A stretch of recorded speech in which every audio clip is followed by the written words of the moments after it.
for 5.5 or even 6.5 hours. When the most complex and demanding meetings are held, he often stays for an even longer time. He's sitting, and not just idly sitting, he's actively working. He works, and that can be at any time, day or night. And he can remain seated there until the morning hours. So in this regard, he's quite dedicated. He doesn't notice time when he's working. NATO nations in Europe as Putin deploys hypersonic nuclear missiles at the EU doorstep. Russian Foreign Minister Lavrov assures the EU, "Don't be afraid, we won't attack you." Putin's move and Lavrov's statement confuse NATO.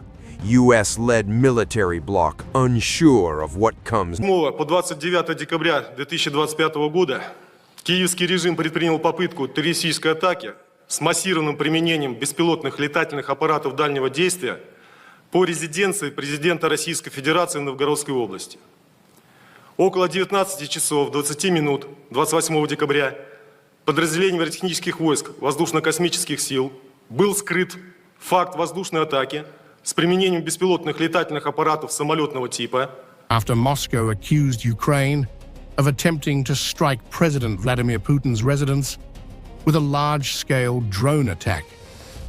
What Russian officials describe as a failed operation has now been elevated into an alleged assassination attempt, triggering Все ощущаем течение времени. Перед нами будущее.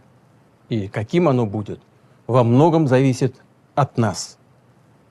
Мы рассчитываем на свои силы, на тех, кто рядом, кто нам близок и дорог, и всегда сами готовы подставить плечо.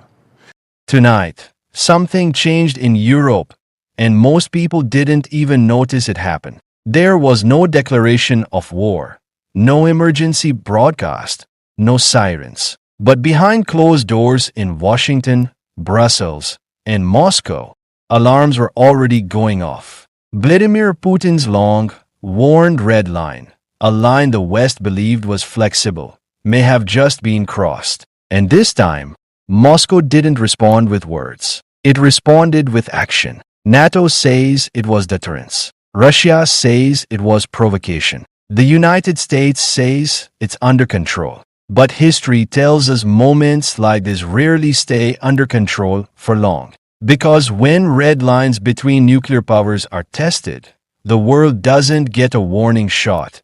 It gets a turning point. And what happens next could redefine global security faster than anyone expects. What happened today in Europe was not routine diplomacy. It was not a symbolic protest. And it was not political theater. It was a moment many strategists in Washington, Brussels, and Moscow had warned about for years. A moment when long, declared red lines stopped being words and started becoming actions. Late last night, Moscow sent a message to NATO and the United States, not through ambassadors or press releases, but through calculated moves that immediately triggered emergency discussions across Western capitals. Vladimir Putin's red line, according to the Kremlin, has now been crossed, and Moscow has responded. This is not yet a war, but it is no longer peace as usual. When red lines are crossed between nuclear-armed powers, the consequences ripple far beyond borders, beyond alliances, and beyond headlines. For years, Vladimir Putin has repeated the same warning in speeches, interviews, and strategic documents. NATO expansion toward Russia's borders would be unacceptable. Permanent Western military infrastructure near Russian territory would be viewed as a direct threat. And any move that fundamentally altered the balance of power in Eastern Europe would force Russia to respond. Western leaders often dismiss these statements as intimidation tactics, meant to create fear rather than signal intent. But inside Russian military and security doctrine, red lines are not rhetorical devices. They are thresholds. Once crossed, they demand a response, not necessarily immediate war, but unmistakable action. According to Moscow, NATO crossed that threshold through a combination of moves rather than a single dramatic decision. Expanded troop rotations, intensified joint exercises, increased surveillance activity, and the forward positioning of advanced military systems collectively changed the strategic picture. From Washington's perspective, these actions were defensive, designed to deter aggression and reassure allies. From Moscow's perspective, they looked like preparation, not prevention. Russian intelligence assessments reportedly concluded that NATO was no longer signaling resolve. It was positioning forces in ways that could limit Russia's strategic freedom. In the Kremlin's view, deterrence had begun to resemble encirclement.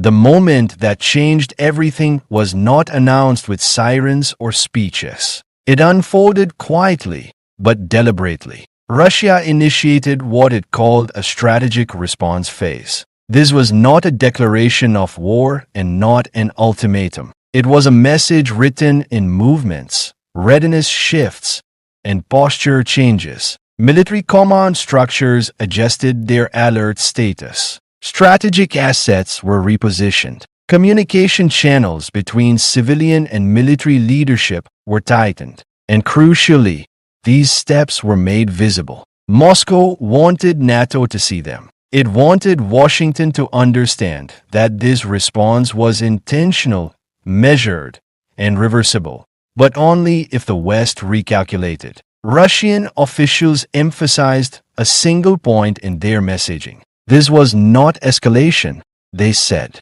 This was enforcement. Enforcement of a red line that Moscow claims the West knowingly crossed. The Kremlin framed its actions as defensive, arguing that Russia was restoring balance, not. In Washington, the response was swift but controlled. Emergency briefings were convened. The Pentagon reviewed force posture and readiness levels. Intelligence agencies intensified monitoring of Russian movements across multiple domains. Publicly, American officials avoided inflammatory language. There were no threats, no ultimatums, no dramatic warnings. This restraint was deliberate. U.S. leaders understand that words spoken in moments like this can lock both sides into paths that become difficult to reverse. Privately, however, the assessment was serious. This was not a bluff, and it was not a symbolic gesture. It was a calculated move designed to test NATO's resolve and Washington's judgment.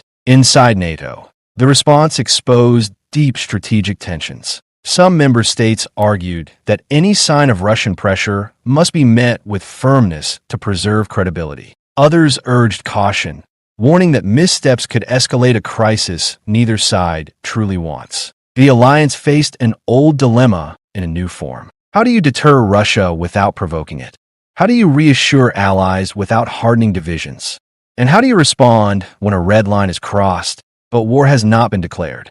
NATO's public response emphasized unity and defense. Diplomacy, leaders said, remained open. Military readiness quietly increased, but without dramatic announcements. Behind closed doors, however, concern was growing. Once red lines start shifting, stability becomes fragile. What makes this moment particularly dangerous is ambiguity. Each side believes it is acting defensively. Each side believes the other is escalating. And both sides are preparing for scenarios they hope never materialize. History offers sobering lessons here. Many of the world's most dangerous confrontations did not begin with declarations of war. They began with miscalculations, misread signals, and assumptions about how the other side would react. Tonight, the margin for error is thin. This situation is not just about Russia and NATO. It is about the future of deterrence itself. For decades, global stability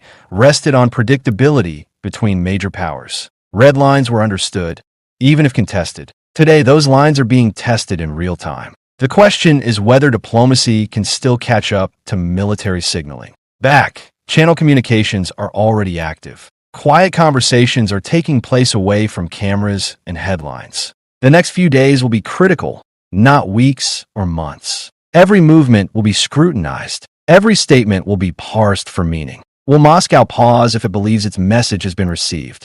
Will NATO adjust its posture to reduce tensions without appearing weak? Or will this become the new normal, A prolonged period of heightened confrontation where crisis management replaces stability? No one can answer these questions with certainty. But one thing is clear. The red line has been crossed, tested, and enforced, at least in Moscow's view. The world is now watching how the West responds. This is not the start of a war, but it is not business as usual either. It is a warning not only from Moscow to NATO, but from history to the present. When great powers stop listening and start signaling through force, risks multiply quickly. Tonight, diplomacy still has time, but the clock is ticking, and every decision made now will shape the security landscape for years to come.